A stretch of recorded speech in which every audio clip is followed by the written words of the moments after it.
नमस्कार बच्चों, क्या हाल है। आपको याद है कि पिछले वाले लेक्चर में हम लोग बजट रेखा या कीमत रेखा के बारे में बात कर रहे थे और उसकी बारे में चर्चा की थी। आज हम तटस्थता वक्र विश्लेषण के अंतर्गत उपभोक्ता के संतुलन की अवस्था या संतुलन कैसे प्राप्त किया जाता है, इस पर चर्चा करेंगे। तो तटस्थ वक्र विश्लेषण के अंतर्गत उपभोक्ता का साम्य कैसे होता है उस पर तो हम जानते हैं कि प्रत्येक उपभोक्ता अपने एक निश्चित व्यय से अधिकतम संतुष्टि प्राप्त करना चाहता है। एक उपभोक्ता तटस्थ वक्र विश्लेषण की सहायता से यह ज्ञात कर सकता है कि विभिन्न वस्तुओं के संयोगों पर उसे अपनी सीमित आय किस प्रकार व्यय करनी चाहिए जिससे कि वह अधिकतम संतुष्टि प्राप्त कर सके। जब उपभोक्ता अपनी सीमित आय से अधिकतम संतुष्टि प्राप्त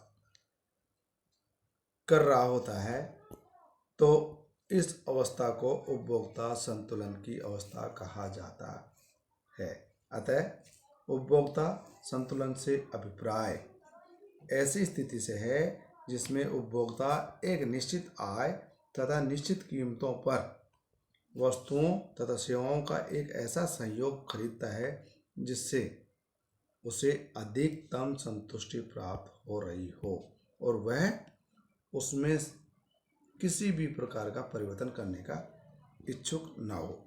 यदि परिभाषा की बात करें तो अनेक विद्वानों अपने अपने तरह से परिभाषा दी, जिसमें हम चर्चा कर रहे हैं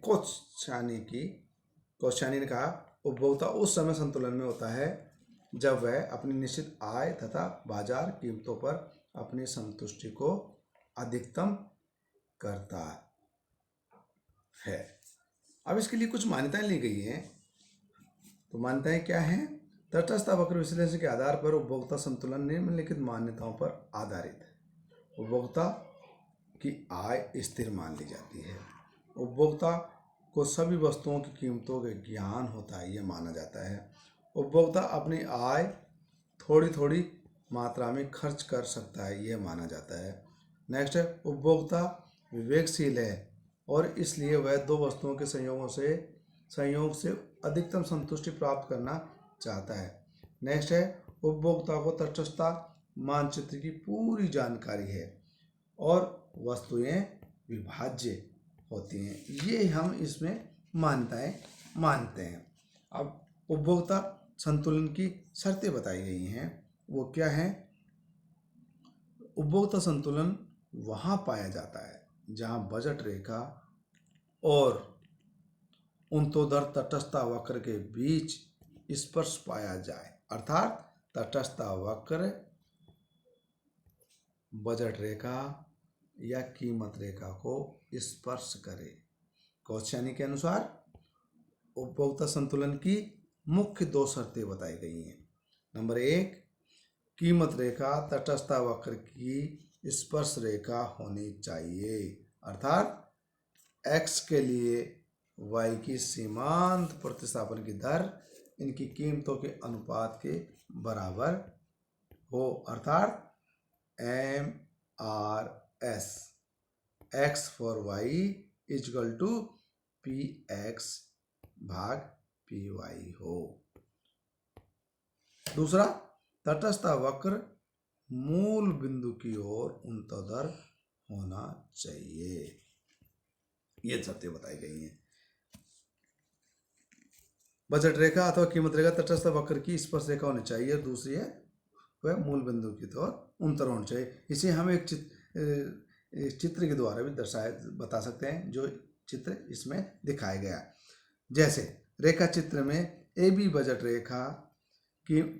रेखा या कीमत रेखा है, IC1, IC2 तथा IC3 तटस्थ वक्र हैं।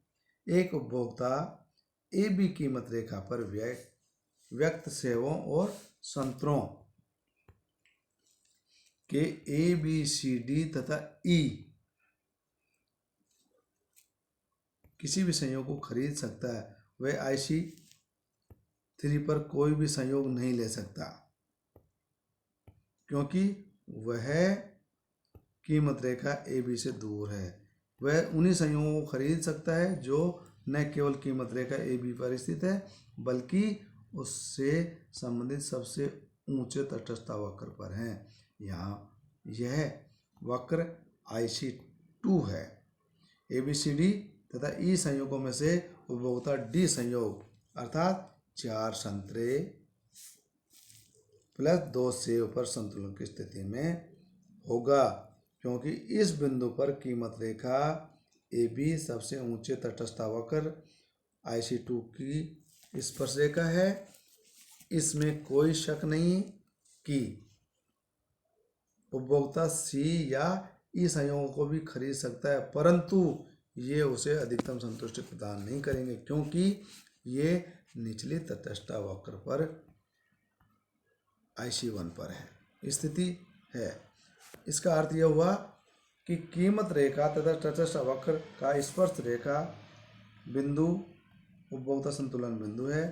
प्रोफेसर वाटसन के शब्दों में, जब उपभोक्ता संतुलन किस अवस्था में होता है तो उसकी सबसे ऊंची प्राप्त होने योग्य तटस्थता वक्र बजट रेखा की स्पर्श रेखा होती है। संतुलन बिंदु डी पर कीमत रेखा तथा तटस्थता वक्र का ढलान एक दूसरे के बराबर है। तटस्थता वक्र का ढलान x वस्तु की y वस्तु के लिए सीमांत प्रतिस्थापन की दर है तथा कीमत रेखा का ढलान x वस्तु की कीमत रेखा px तथा y वस्तु की कीमत py का अनुपात है। ये संतुलन की स्थिति में MRS/XY = PX/PY होगा। संक्षेप में, उपभोक्ता संतुलन की पहली शर्त यह है कि कीमत रेखा तटस्थता वक्र की स्पर्श रेखा होनी चाहिए, अर्थात x वस्तु के लिए y वस्तु की सीमांत प्रतिस्थापन की दर तथा y और x वस्तुओं की कीमतों का अनुपात बराबर होना चाहिए।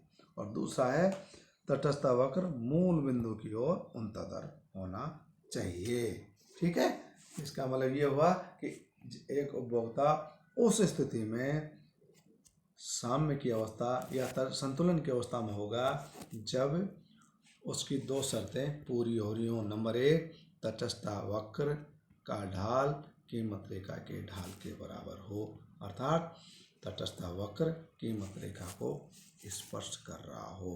और नंबर 2, तटस्थता वक्र मूल बिंदु के प्रति उन्नतोदर होना चाहिए।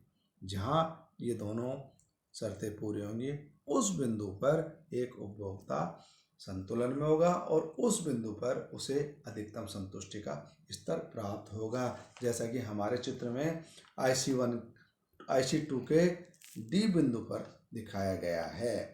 ठीक है, तो अर्थात यहाँ संतुलन का बिंदु हुआ डी।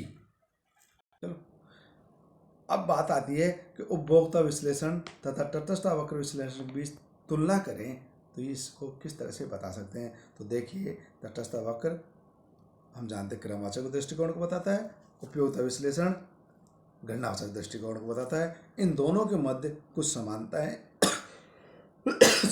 दोनों के मध्य कुछ समानताएं भी हैं और कुछ असमानताएं। मैं सबसे पहले बात करता हूँ समानताओं की।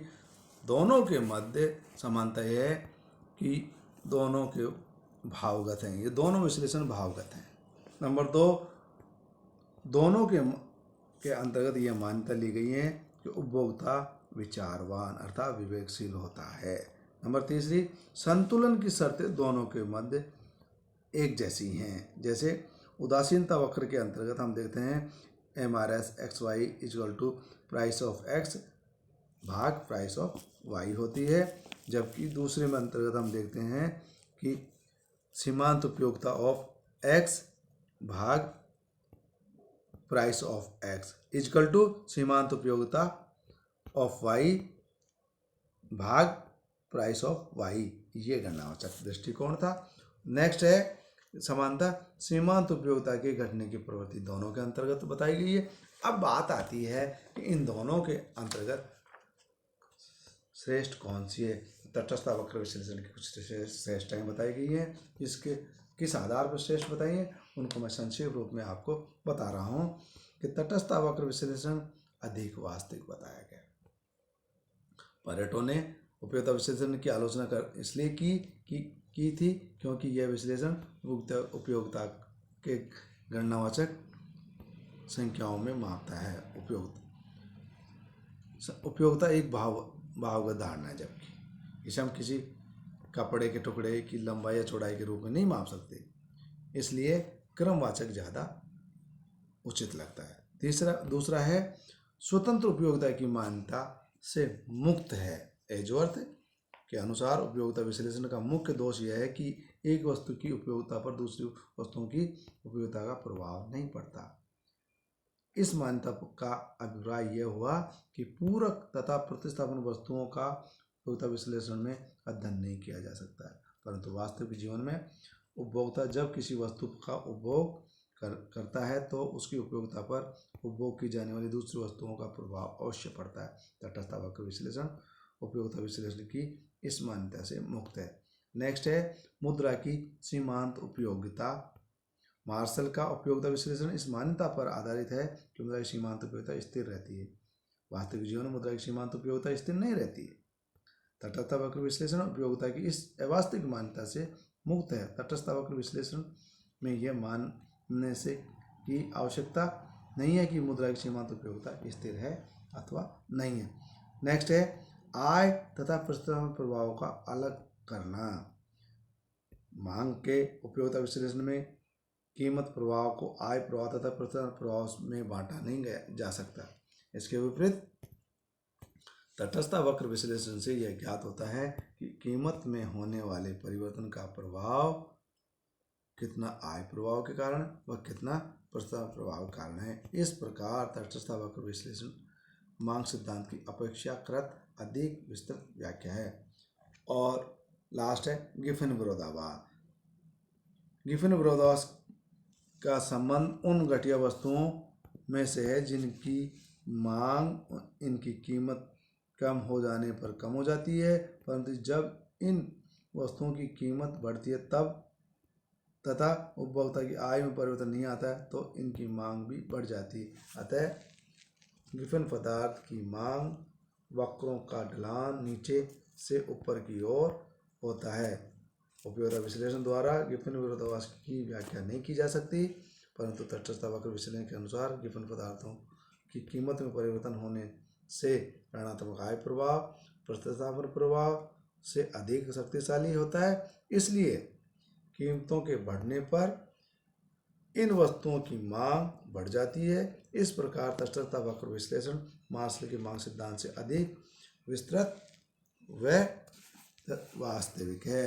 अतः उक्त आधार पर कहा जा सकता है कि क्रमवाचक उपयोगिता विश्लेषण गणनावाचक विश्लेषण की तुलना में अधिक श्रेष्ठ है। ठीक है, थैंक यू।